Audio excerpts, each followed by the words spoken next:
Hello everyone, welcome to the weekly Purple Penny live video. My name's Mark. My wife and I, Catherine, run the Purple Penny, which is a coin dealer in the northern suburbs of Adelaide in South Australia. What a week! It's been another very busy week, and another busy week coming up this week. Catherine and I have been burning the candles at both ends trying to get ready for the Adelaide Coin and Banknote Expo, which is this weekend on October 1st, 2nd and 3rd in Adelaide. It's going to be very good, we hope. There's just the information there. Open 10 to 5 on Saturday and Sunday and 10 to 4 on Monday. About 22 or 23 dealers from Adelaide and around the country. Free admission, free parking. So because we'll be at the show next Monday and Saturday, the shop will be closed on Saturday, of course, because we'll be at the show, and on Monday the live video will not take its usual form. Probably we'll just do a bit of a live with my phone and have a bit of a walk around and say hello to some people, hopefully at about 12 p.m. next Monday, but given the uncertainties of how busy we'll be, you might have to be a bit flexible about the times. So that's what the plan is for next Monday, is that we'll do a live cross from the Coin Expo. Should be a bit of fun. Right, the shop this week was hectic. I don't really know how else to put it. We were closed on Thursday for the Queen's Memorial Day, and Monday, Wednesday, Friday and Saturday were hectic, which is fantastic. Again, lots of new collectors coming in, which is really heartening to us to see new collectors coming in. And we must, of course, say thank you to the media for generating a lot of that interest. Of course, the Queen's passing has generated, as I said a couple of weeks ago, probably more interest in coins than we've seen since decimal changeover in 1966. The number of news articles that I've managed to locate through Google has gone up probably by a factor of 30 or 40 each week. Usually it's struggling to find one or two, but there has been many articles posted through mainstream journalism channels, which is just wonderful. And as we said, we're pleased that lots of new collectors are coming into the market. Right, let's have a quick look at the news, or shall we say hello to some people first? Let's say hello to some people. Hello Paul, Alicia, Patrick, John, Gary, Todd, Chris, Greg, Damien. Yes, Damien, parking will be out the front of the parade ground on the big bitumen area out the front of the Torrens Parade Hall, the drill hall there. Entrance in via the boom gate off of Victoria Parade, Damien. Glenn, hang on, it keeps moving. Chad, Sandy, Gloria, Fanique. Okay, well there we've got some beautiful spam there. Let's just get rid of that. Right, so that's gone. Sorry about that. Rob, Pauline, Justin, Cam, Michelle, Richie and Rob. Hello everyone, thanks for joining in. It's always a pleasure to see people watching. Right, the news.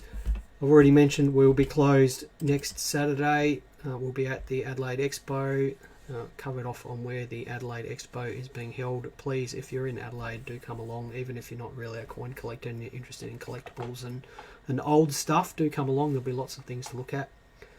There was a great article in the paper this week, and it was probably one of the best articles I've read about coins for a long time, because it sort of covered the nitty-gritty of why the government makes coins, how they make money out of it, and how much it actually costs. So if you're new to coin collecting, you probably haven't heard of the term seigniorage before, and seigniorage is the profit that a mint makes between the cost of making the coins and what they actually sell them for.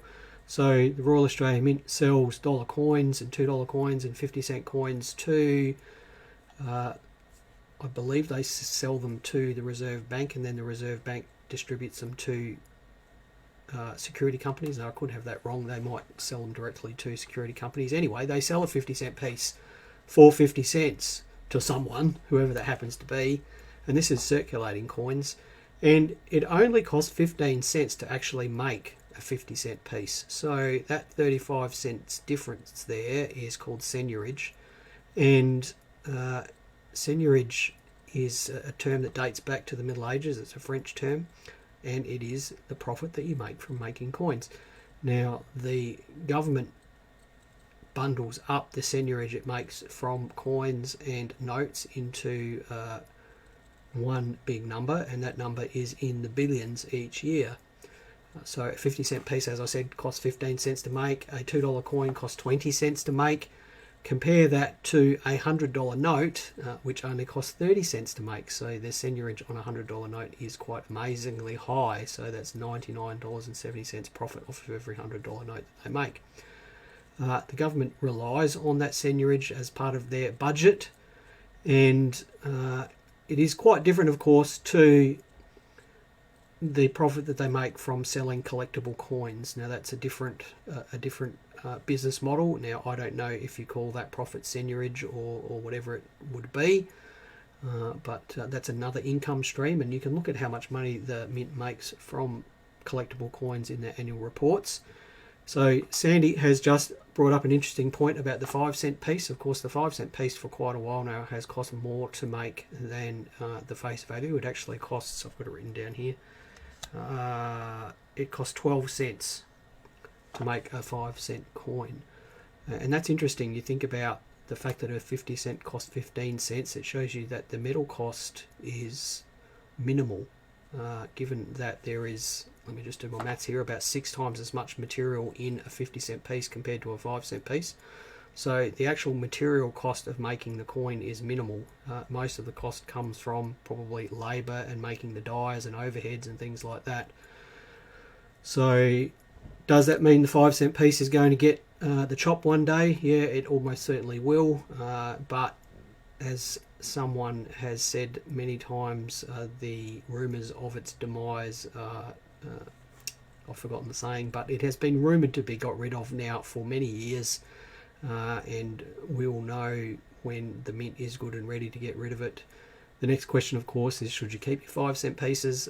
The answer to that is probably, for me, a hard no. There's always going to be billions of 5-cent pieces, same as 1 and 2 cent pieces. And just because they're withdrawn from circulation doesn't mean that there's going to be less of them. Next thing I saw in the news was some sage advice from the US Professional Numismatists Guild. So the PNG is a not-for-profit organisation that whose members comprise coin and banknote dealers mostly, and they put out a warning this week about purchasing coins that depicted King Charles III. And the reason that they did that is because a lot of non-Commonwealth countries, and typically these are small island nations, have sort of rushed to the minting facilities around the world to create King Charles III coins. Now, these aren't endorsed by the British government, they aren't endorsed by the King or anything like that, and they are purely made as collectibles, and usually they contain very little to no precious metal. Often they're silver plated or gold plated, and the prices of them are quite high, and they're marketed through I guess marketing channels that you would see on the TV, in the TV guide, in magazines, flyers you get in your mailbox. Typically they're quite expensive compared to the precious metal they contain, and often they contain almost no precious metal. And the PNG was saying that longer term those products often lose their value very quickly.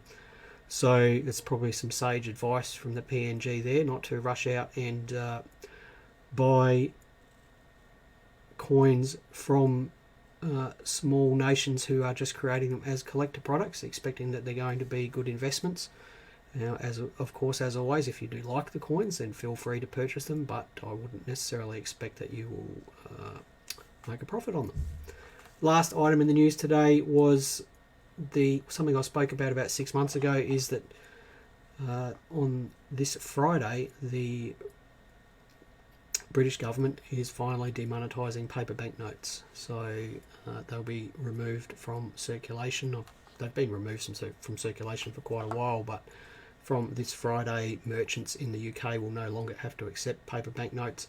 I believe that you can still cash them in at the equivalent to the Reserve Bank in the UK. I can't remember exactly what the name of that place is, and that you can still deposit them in certain bank accounts in the UK. But we're talking about upwards of £100 billion worth of notes that are still in circulation that need to be used by this Friday, or from that point forward they'll have to be cashed in at certain banks or deposited in certain banks. So that's a big change for the UK. Of course, here in Australia, paper notes are still legal tender. The only coin in Australia that has been demonetised is the Holy Dollar and Dump, and theoretically you can still spend your paper notes at merchants, but I'd like to see the look on their face when you try.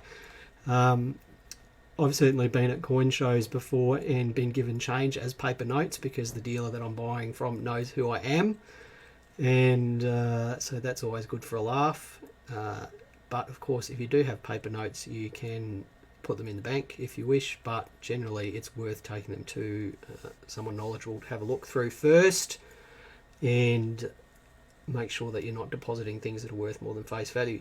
Damien says, how much will a gold sovereign get me at Woolies? Well, a gold sovereign is of course £1, which is $2. So $2, you'll be able to swap it for a Socceroos coin, Damien. Swap your gold sovereign for a Socceroos coin because the face value is $2. Right, topic of the week, and this comes from, I guess, many phone calls that we have had this week regarding the value of coins. As I said, that there has been a lot of articles about coins in the news, and that caused a surge in phone calls from people that have coins that they perceive to be valuable, and generally they pick that up from either a short video news piece or from skimming an article that the major networks publish onto their online sites. And we have a few people that get a bit cranky because the coins aren't necessarily worth what they perceive them to be. So let's just have a look at what I believe coin value articles are online. So why are they written? Now, they're primarily written for three reasons. One is to genuinely disseminate useful information, and that doesn't happen that often. The second is to generate views or clicks. So the measurable benchmarks that some journalists have is click-through rate, and click-through rate is the number of people that look at an article online and in Google or on social media and then actually click the headline and drill down and read the article. And then the final one is to actually generate ad revenue. So the big media outlets do sell advertising on their websites, and one way of measuring the value of that advertising is either by people that have viewed the ad on an article, so that's an impression, or people that have clicked on the ad, which again is a click-through. So if you can create articles that are timely and generate interest, then you can prove that the money that you're gathering from advertisers is useful. The other way that articles can generate ad revenue is through ad networks, where if people actually click on the ads on the article, then the authors can get money from that. So as a result, the journalists will create articles that have great headlines. So the $2 coin you can find in your change that's worth $500. Are you going to click on that, or are you going to click on the article that says that you won't find a $2 coin in your change that's worth $500? Of course, you're going to click on the one that says it's worth $500.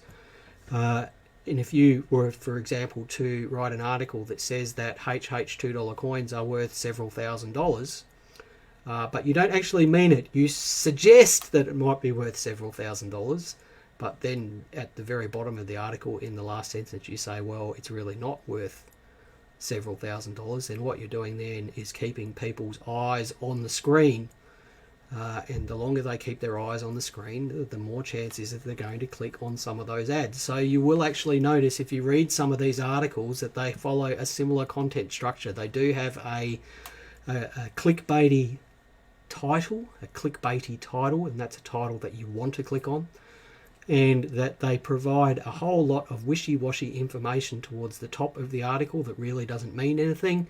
And then towards the end of the article, there's often a useful little gem of information at the bottom that is the actual truth of what the journalist is trying to say. But of course, all they really want you to do is click on the title and view the ads on the page. Now, are the authors of those articles accountable for the quality of the content? The answer to that is a hard no. They are not accountable for it. They don't have to. They don't have to provide proof of what they're saying. They don't have to deal with the fallout that those articles generate. And to us, the people in coin groups, coin dealers, coin clubs, they're the ones that deal with the fallout of those articles, because they're the ones that field the questions from people who read the articles and think they've got something that's valuable. And it's we don't complain about it. It's good because we get to talk to people and hopefully create some new coin collectors. But I know that it is a point of frustration on social media coin groups, because the same questions get asked over and over and over, and of course the new people in those groups don't read the previous answers. They just ask their own questions, and that of course is a failing of social media. People don't want to read a lot of information. They just want to ask the question and get an answer. Now, are the articles useful? A lot of them aren't. A lot of them are not useful. I do find that Joel from the History of Money channel on TikTok, who gets referred to a lot, while I don't like necessarily the way that the journalists cut and paste his comments and pick and choose what he says, I actually find that his articles on TikTok are really interesting. Joel is a nice guy. He's an economist. He knows finance, he knows money, and he's got some really information in his articles. So the fact that Joel's channel has been publicised so heavily through the media, I think is a great thing, because if you do go and follow his TikToks, you can actually learn something really neat. There are other articles about the values of coins which I've found to be very useful. There's articles on the Australian Coin Collecting blog, which Catherine and I have written, which include a lot of history behind the coins, and that's always useful. There's a great what's called an aggregator site that has values of coins and banknotes on it, that also includes previous auction results and things like that. I think that's called coinandnotesaustralia.com.au, and I find that to be a really useful site, because somehow the author of that website is aggregating previous eBay auction results and Downey's auction results and things like that, and I find that to be extremely useful. So these articles can really be useful things if you take the time to read through them properly. But are they useful in the title suggesting that your coin is worth $500? Then no, generally they're not useful. And I also find that the coin value sites that value low grade pre-decimal coins to be useless as well, because in the marketplace a lot of very low grade pre-decimal coins effectively have no value, and it is difficult sometimes dealing with people who think that their worn out penny is worth $25 because they read it on a website. That is a little bit difficult for us, but the good comes with the bad. Right, so that's coin value articles. I just wanted to jump on that one this week. Now, I just will show you a couple of things here before we look at the comments. These came in on Friday, the Christmas coins. So these were a September release. There was a uncirculated copper nickel 50 cent, which is this one here. A coloured Christmas beetle coin with a sort of a frosted unk finish on the portrait of the Queen. 2022 dated. They're in quite a handsome plastic surround, which there's 5 different colours, even though 3 of the colours look virtually the same to me, and printed with a nice holographic printing finish, so they're quite nice. Now we've got almost none of these left. They were very popular. If you can get your hands on those, they're quite a good gift, and for $10 for a coloured coin, you can't ask for much more than that. And then there was a silver proof version which comes in the Mint's bamboo packaging. We won't talk about the bamboo packaging because I think everyone's thrashed that one to death. But the coin is in a plastic capsule with a ribbon attached to it, so you can attach it to the tree, and that's a silver proof. That one there, I'm not 100% sure what the price of that is. So that's quite a nice thing as well. Now I don't know if the Mint is making any more of these Christmas coins. They tended to not sell out in the previous years. They tended to be available for quite a while after release day.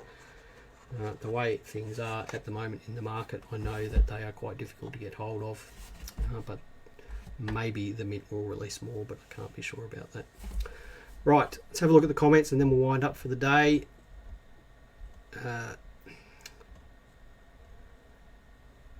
Mike's late because he's been cutting the grass. Thanks, Mike. Come and cut my lawn as well. I didn't get a chance to do it yesterday because it rained. Kay, we've just burst her balloon. Look, Kay, you know, it's always good to bring a dose of realism to coin collecting. It's not all fortunes. Not everyone's going to make a fortune out of it. Yes, Joel is from Western Australia. Joel dropped into the shop earlier this year. He's a nice guy.